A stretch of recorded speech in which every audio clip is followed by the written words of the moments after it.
What's going on, gang? I hope this finds everybody well. On today's episode, what we're going to be going over is actually how to peak for your first ultra marathon. Me personally, I've got the Seven Valleys Ultra in just under a month, 110k in the Lake District with 3,800 meters of elevation. The work's already been done. Previous videos I've talked about stride patterns, I've talked about volumes, I've talked about what types of running I'm doing, how I'm gymming and training, etc, etc. But peaking is a bit of a different ballgame. What you're trying to do is push yourself to basically your competition limit, and then you're going to actually deload. I've got just under a month left, so I've actually got 11 days until I'm going to be doing my biggest run. Next week I'm covering 100k. This week I've actually worked my training, so I'm going low week, high week, low week, high week. This week's a low week, I'm covering 60k. Today's tempo session is basically 10k in zone 3, cruise pace. I'm doing a bit of a different scenery, down the canal, up into the woodlands, and we're trying to get into a position for competition-based training. So when you're learning how to peak, I'm going to show you how later on. So the key thing about a tempo run is to keep it a tempo run. What most people do is they start chasing the clock or they start chasing distance, where actually what you're trying to do is maintain heart rate. Zone 3 for me is about 133 to about 140-ish. I want to be able to do nasal breathing whilst I run. Do I nasal breathe the whole way? Absolutely not. What I try and do is maintain pace, maintain cadence, maintain form, and ultimately preserve energy. You should start and finish in a very similar position without being so jaded.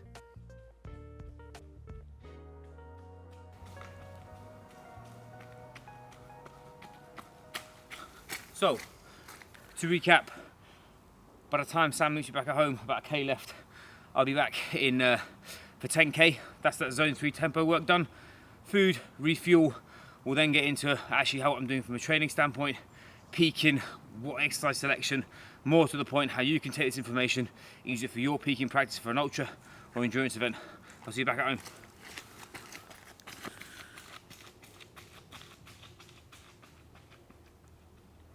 So, what we're going to be doing is we're peaking for this ultra marathon. As I've mentioned before throughout the endless videos on my ultra marathon, I'm a massive advocate of strength throughout your prep.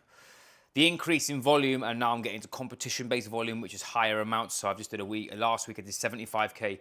This week I'll be hitting 60, and then my final week I'm hitting over 100. The premise still remains. I still want to maintain my strength. You're not going to get that much strength gains. So for me personally, there's two parts of the puzzle. I've started, a lot of you lot will have this as well. It's a little bit of Achilles tendonitis. I had a major knee injury. The way that I run, it means that I've got a bit of a tendinopathy. I've been managing that. So I'm going to talk you through some protocols that I do in every single gym session to help alleviate that, because that's going to be the biggest bottleneck. And those that have followed this video, that was the reason why that I pulled my calf. And I'm also going to explain what I'm doing throughout my program. Shout out to my man, Mr. Dan Reeve, the Hybrid King, sorting me out. He's been looking after me throughout my prep, and what we're doing right now is maximal force production with as least damage as possible. So I've got a half split stance, front squat off pins. Basically, there's no eccentric load, not that much muscle damage. I can generate as much force as I want, lift big and still be safe. I'm also going to be doing a lot of like prehab and rehab ready. As I said, we're 3 weeks out. I don't want to do anything stupid. Bulletproof ankles, bulletproof knees, bulletproof hips, and then hopefully, fingers crossed, lock and load 3 weeks time. So we'll get after it. So usually, again, perfect scenario, you should gym and then you should run purely from a muscle damage standpoint. Obviously, we've just ran 10k, easy peasy, had some food, had a bit of a chill. Again, the way that the lay of the land of the day, weather, and just getting stuff done, I have to do it. I've done it the other way around. Like I said, optimally, I wouldn't do it that way. But whenever you are, so there's two trails of thought. Some people believe that actually doing double days and having more days off is more important.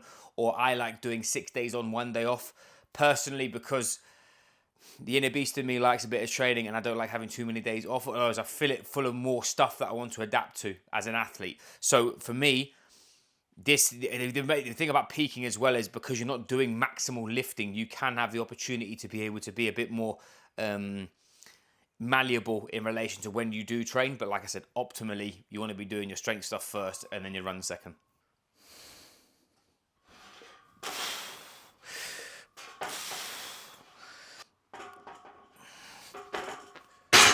So just to elaborate, on my Achilles, I've got a bit of a tendinopathy, which basically means that I've got chronic damage is the wrong word. The fibers are sore. Reason being, your Achilles muscle, the fibers go down where because I've got a bit of hip impingement and also because of my knee injury, when I run, my foot has a tiny little rotation.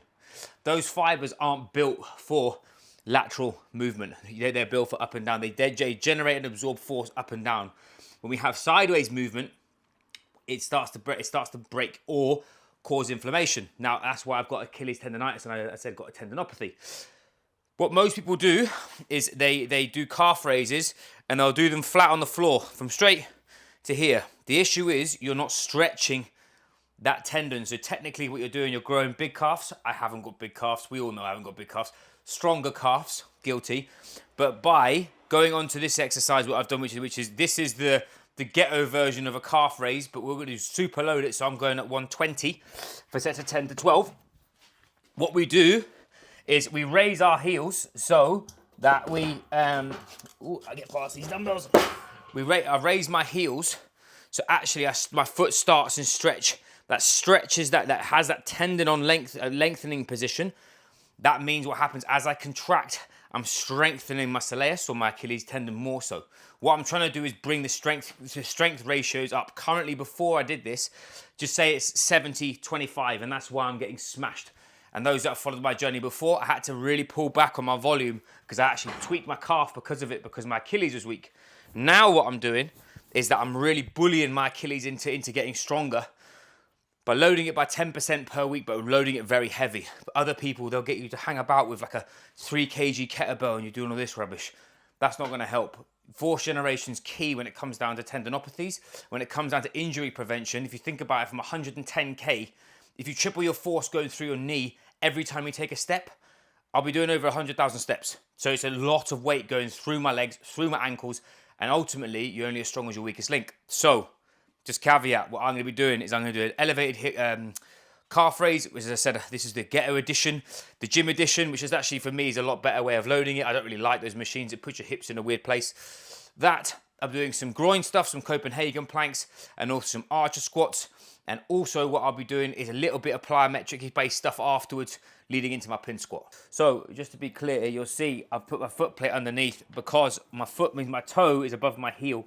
It means as I raise, as I go down, I've got a bigger stretch here. If I did it flat to the floor, that's flaccid and all the contraction happens there. As you said, the main thing about this, I have to say this, intermediate, advanced lifters, if you're a beginner, you probably should do this on the machine. How I do this personally is I put my feet on, I go deadlift position, I put it on my knees, and I sit down. All from that position there is raise up, squeeze as hard as I can. Another problem what I see a lot of people doing is when they squeeze, they're rotating their feet, so they're driving in their little toes. You'll see my feet are staying as straight as possible. And in my head, I'm squeezing my big toe into the pad on the floor, the heel wedge. That is giving me a big contraction in my Achilles. And what this should do, after 3 more reps, is you still start to feel a burn. What you'll do especially as well, when you're training Achilles tendons, they take a lot of time to repair. So you'll have a tendinopathy or you'll have soreness for about 3 weeks and suddenly it'll be gone because those fibers are remodeled. Is it perfect? It's way better than it was, because before when I was running, I was a bit anxious. Now I'm not worried. I've got a little bit of an ache. I do a little bit of self-massage here and also lay it and just pushing into it and really finding that sore spot and smashing that with a ball or massage. Rest of it, I'm ready to go.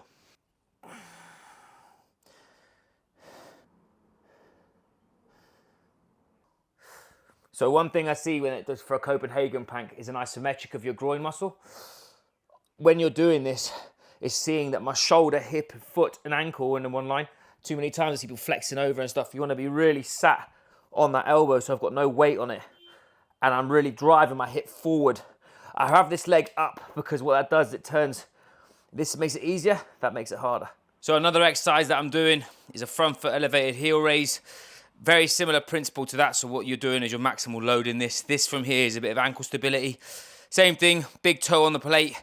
Go to full dorsiflexion, then full plantar flexion. What you don't want to see is people rotating out, so go through that big toe. And you're trying to fight for that. What you do also find, that split stance, it's not all the way down here. You'll find that very difficult to do. So you go to a place where you find it tough, but it's not impossible So for me, it's about there. I've also got a bit of arthritis in that back foot.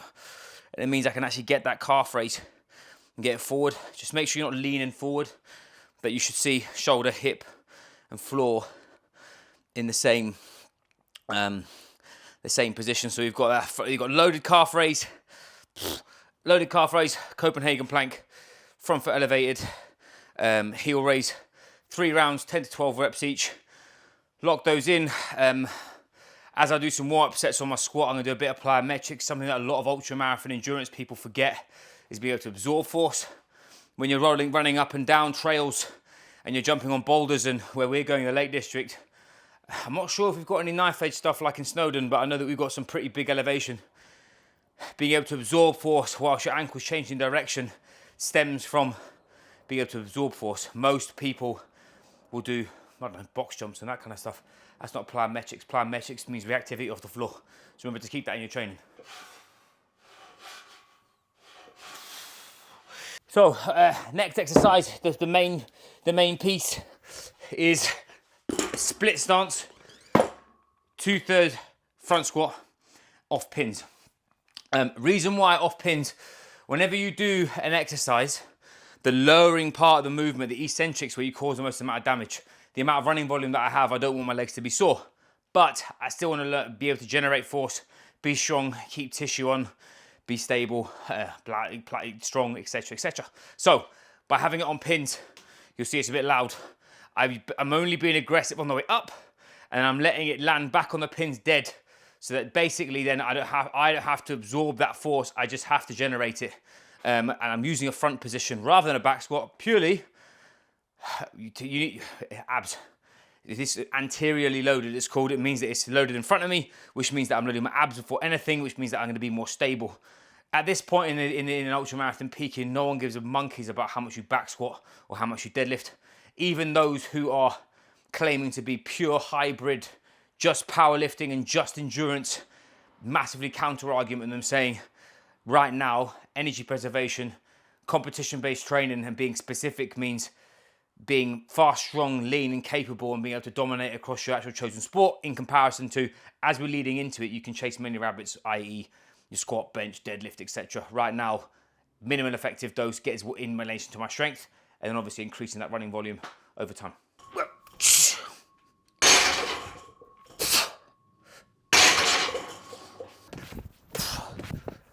So I've supersetted a strength bias movement with a plyometric. Something that people should start following is post-activation potentiation. Basically means create as much force as possible, and then when you do something that's more nerve, i.e.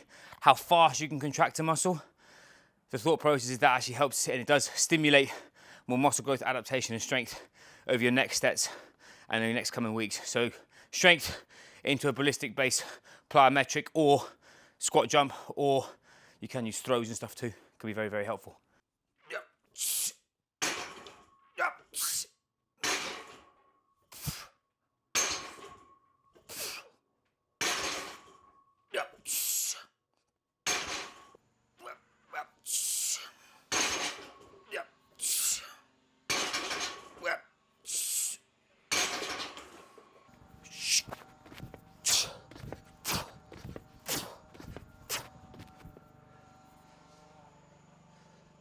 So finally, what I've got after my pin squats is I've got a glute ham raise and I've got a tib raise. These have been popularized by those, I'm not going to name names, and they've basically elicited that this is going to be the key to everybody's athletic performance. I'm bulletproof in my ankles. This muscle here brings your toes up. When you're running uphill, it means you're more effective, and like I said, you're only as strong as your weakest link. I've worked my calf, I've worked my soleus, so my Achilles, and now I'm working my anterior tibialis, my tib. From this position, 3 sets of up to a burn, basically 10 to 15 reps.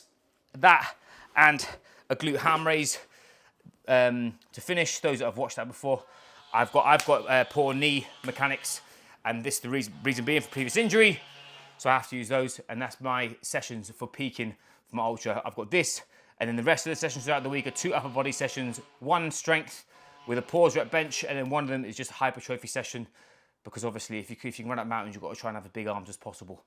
I hope that's helpful. If you've got any questions in relation to your journey, you're heading towards an ultra or a long marathon race, you want to learn more around sort of peaking, what you should be doing, drop a comment, say hello. More than happy to answer any questions. In the next video, we're actually going to be doing a bit of a documentary about the 13 valleys, but I'm obviously running the 7 valleys challenge all the way from the start, all the way to the finish.